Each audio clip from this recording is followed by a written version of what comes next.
Hey guys, it's Alicia at Pate Ranch, and I wanted to walk you through my shop and show you some cool things that I have, and I'm going to step through some of the neat tools that have kind of changed my game and then give you an explanation. Some of them are expensive tools and some of them are not. So this is our shop here that we built for basically our woodworking and our laser engraving business. So I just kind of want to walk you through some cool things that I have and tell you why I like them.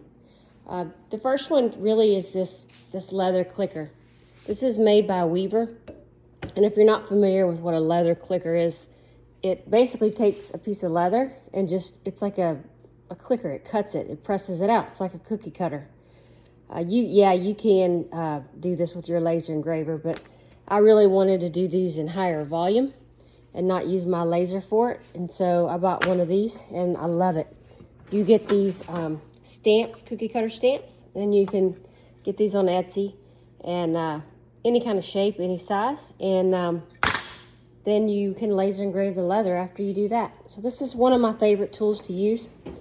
I think it's the 4-ton, and it just lowers and just click, cuts through the leather. So that's kind of a fun tool, old school. This was the original version I got for the clicker, and it didn't work that great. I need to sell it. So that's kind of what that one is.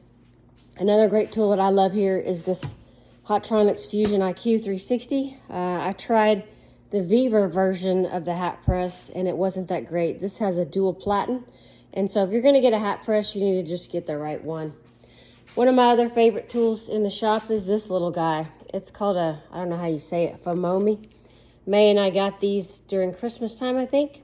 It allows you to print out these custom labels. You have a phone on your app, and you can change the prices and whatever graphics you want on there.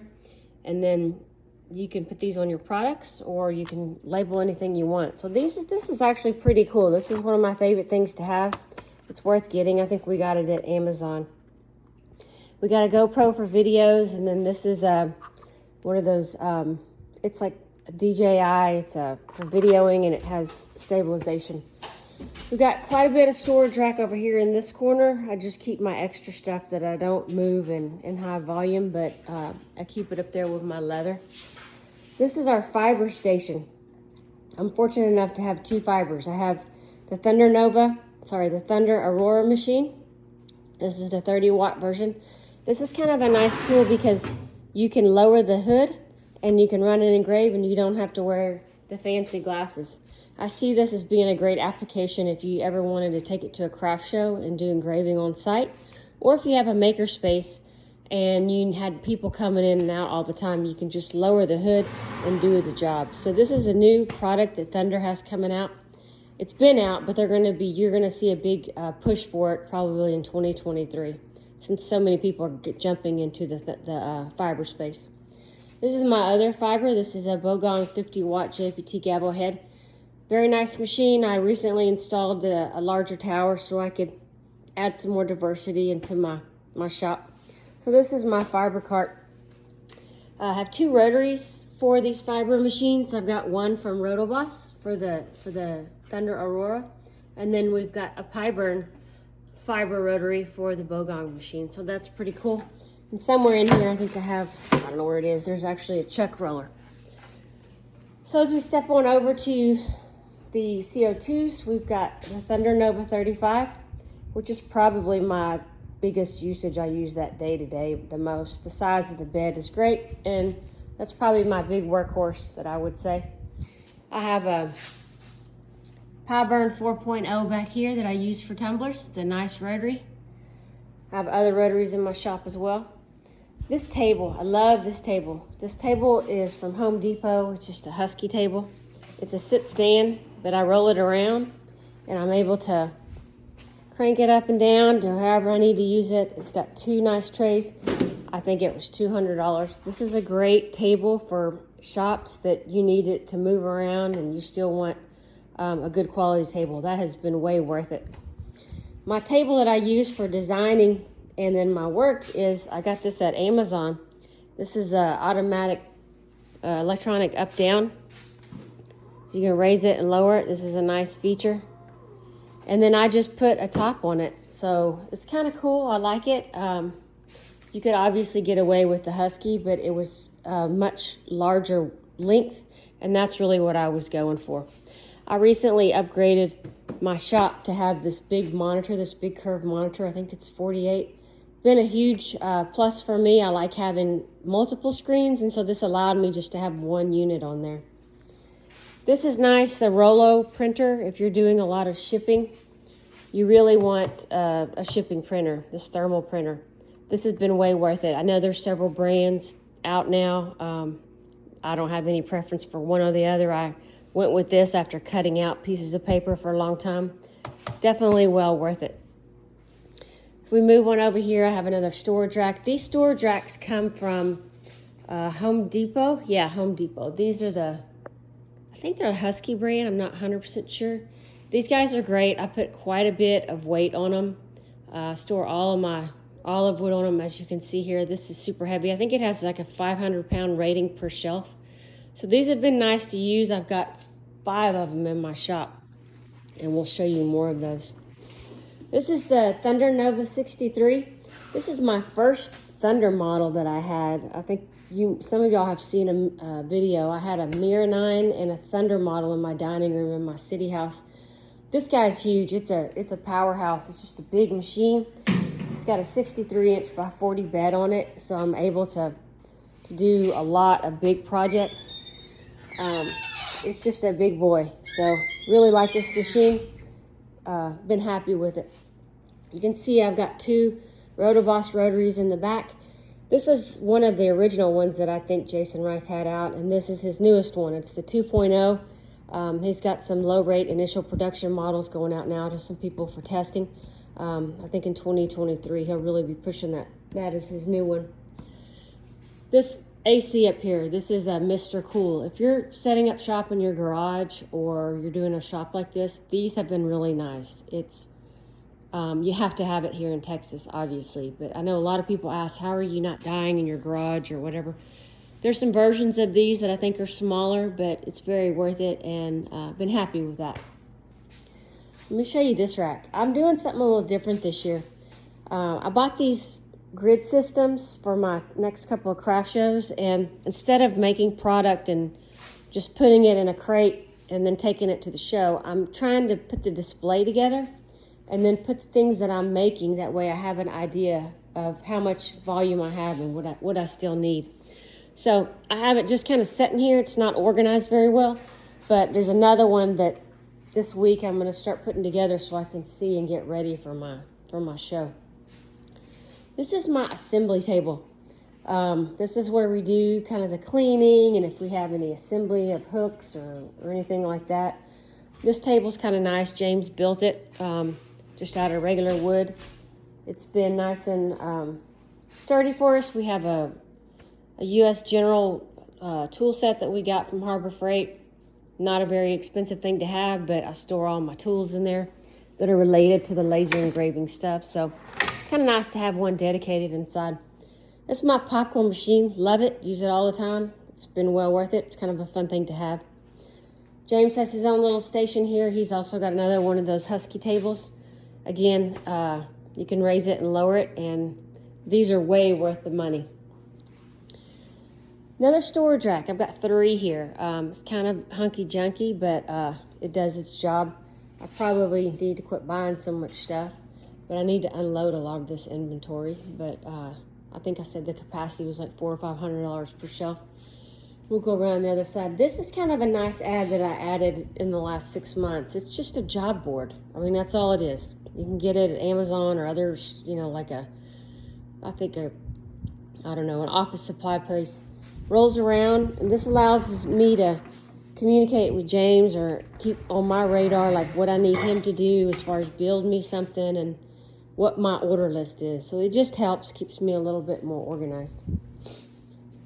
We have a nice little foo-foo coffee machine, so we do our espresso. So we kind of live over in this shop during the day. This is one of my favorites. This is a filtered water machine, so you can get hot, cold, and room temperature. So that's kind of a nice ad. And then we got more cutting boards over here. So cutting boards that I bought in volume. A lot of them are from IKEA. Most down here is from wholesale cutting boards. These are the cedar that we make from our land. So we've got them just kind of sitting here. And then I have two little kind of crate storage things that I keep paint brushes or small things in that are hard to kind of place. So that's kind of the inside of the shop. Let's go to the outside where we have the wood shop. This is really James's area. I'm trying not to take it over, but it's really his space. We keep all of our painting supplies in one of these storage sheds. I think we got this at Sam's Club. It's worked out real well because you don't see it. This is kind of ugly stuff, right? So I try to lay my paint cans on the side like that so I know what colors that I have. But this has been a nice roll-around kit that we've used a lot. If we look at this space, we have an open floor space, and then we have what I'm going to call storage up here. There's a few things that we need to do here. We need to get us a lift or some stairs. That's still something that we have to do. And then we have to run our venting system. It's going to go up and out, and we need to drill a hole there. So you see that, and it looks ugly, but that's just what we got right now. So this is James's Cleat system wall. He's been working on this. This is very helpful if you have a lot of stuff that you need to store a little bit better and make it more easy to pick up and move around or have accessibility to. He's going to finish out the rest of this wall, stain it gray, and add more cleat systems to it. This is his wood hanging wall up here. He's trying to get more organized. You really need to be organized in a shop because you can have accidents and incidents if you have wood everywhere. Like this, that's a no-go. He needs to fix that. So he'll have to figure out something like that. We got a little sink in here to clean for paintbrushes, etc. This guy is great. This is a chiller that you can keep in your shop. It's a cooling system. We got it at Home Depot. Well worth it. You fill the cavity with water, and then you turn it on, and it's a fan that blows chilled water, kind of like a smaller version of what they have at football games, high school football games. Very much worth it. It probably brings your temperature down 10 degrees in the summer, so it's something nice to have. This is my junky area. I still need to unpack this. Let's look at the main woodworking hardware. This is a table saw from Harvey. This is our third table saw that we've had in our shop. We started out with a DeWalt, one that you can travel around with, a little small one on wheels. Actually, it was a DeWalt. Then he went to another version. I can't remember what it was. It was another upgrade. But this one really has been a big improvement for our shop just because the horsepower is higher and we're able to cut through some of that wood. Some of the thicker wood, if you're using it quite a lot, you might want to really look at buying more of an upgrade commercial machine because it'll make a big difference in your shop. This is the Harvey dust collection system. Make it around the other side.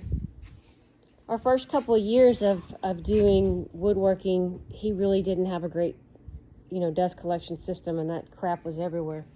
So this time when we moved out here and built the right place, he said we got to get a better dust collection system. He did some research on it, and this is the one that we went with. So far, I've been very pleased with it. It has these tubes that we can connect either to the table saw or to this drum sander here. It's very versatile. This drum sander is a newest addition to our fleet of stuff.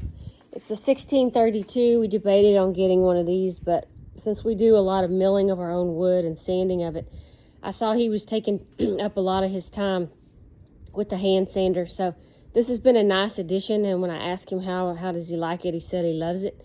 So I think it was a win. Another couple of tools that we recently got that have been very helpful in our production is this drill press. We got this at Harbor Freight. It wasn't too bad. I think it was a little over $500. We had a little bitty small drill press, and we worked it to death. But it's been nice to have a bigger one that's more stable, and definitely well worth it. I'm sure we could have got a much more expensive model, but sometimes you just have to do what's right by the pocketbook. So we went ahead and tried the Harbor Freight version. All right, so we got this bandsaw. We use it quite a bit now. We also got this from Harvey. Fairly new shop tool. So I don't have a whole lot of time on it, but of the hours that we do have, I bet we have 4 hours on it. It's been a nice performer so far. So Nice tool to add, especially when you're doing your own, cutting your own wood. And I've been happy with that. Let's jump over to the laser side. On the back side of those lasers, you have to have some fans, AC infinity fans. So this one hooks to the 63. That one hooks to the 35. They have their own dedicated fan. They go up to a T, and then right now it's being vented over to another AC infinity fan. This is actually going to go up, and we're going to put a hole in that wall over there so that we don't see it at all. So it's kind of rickety right now. It's not optimal, but it's serving its purpose until I can get somebody out here to put a hole in my metal building. Let's look at the air compressing system. Right now I'm running with a Cobalt. I think this is, 26 gallon. This is my third air compressor to run on the lasers. And I'm going to tell you my journey. I first started with the AC Infinity one, and it was okay, but it crapped out after about a year and a half. So I'm not real impressed with the quality of those air compressors. I then went with a Cobalt, a smaller tank. I think it was a 4 gallon, and it was a nice machine. I was running it nonstop. So we decided to upgrade when this was on sale. Got it at Lowe's. It's the Lowe's brand. The nice thing about it is it's a 3-year warranty. So if it craps out in a couple of years, then you just go in and get it replaced. So very happy with this unit. It's solid. It's quiet. I ran a decibel check on it, and it was within the range that they marketed as. So it's been a nice addition. I have two regulator separators here that go inside the room. And then this here is an air dryer. We're in a humid area of Texas. It's not super humid like Houston, but this has been a game changer for me. Adding this, I got this at Harbor Freight. I think it was around $500. It dries the air before it goes into the lasers.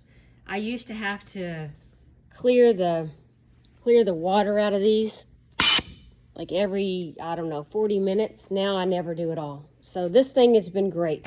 If I was running a large job on that 63, like a 45, 50-minute job, I often would get water that would accidentally bleed through, and it would mess up my lenses, and then you got to clean them, and y'all know how a mess that is. So this has been a nice addition. This is our 12-inch AC Infinity fan. It pulls the other two fans and exits it out. It's kind of a pain. I need to get it in its final home. Storage boxes, not storage, but shipping boxes. Move over here to where I store the Arctic cups. Probably could be a little bit more organized. This is a bit of a mess junk over here, but this is my son's welding station. He hadn't been back in a while. He's off at school. But it's nice to be able to have that capability in your shop. And this is my Lumley leather stitcher that I bought and haven't used, which is pathetic. So I need to spend some time on that. Oh, there's the chuck rotary for the fiber. And then the rest of this is just assembly area and stuff that we still need to organize and find its final home. This table here, love this table. I think it's 8 feet long by 4 feet. This has been nice to have out here. This is where we do a lot of the painting, staining, etc. You can see a sad CNC is sitting down here with a little cooktopper. I don't know what I was doing with that cooktopper here, but CNC, this is a nice system. I need to clean it up and fire it up and use it more and give me a little bit more capability in my shop. I bought it after my laser, and I never used it. So that's that. I'll take you to the outside. A couple more tools out here that we use quite a bit. This is a new sanding tool that we bought recently from Amazon. We do a lot of things that require a lot of sanding. And so we got this, what's it called, buck tool at Amazon. It's been real helpful for him. He was using a small version of something like this, and it was just, we were going through belts like crazy. So this is just a much more powerful horsepower machine. Been very nice to have in our shop. This is his planer that he uses for the cedar that we mill and kiln dry. You can see some of it there. I'm sure I think this used to be this brand. I don't remember if they got bought out by somebody or what. Probably will be on the list to upgrade eventually one day. but so far it's done real well, and you can see all the shavings out there. This is our kiln where we keep, where we dry out all of our cedar wood. He built this by hand.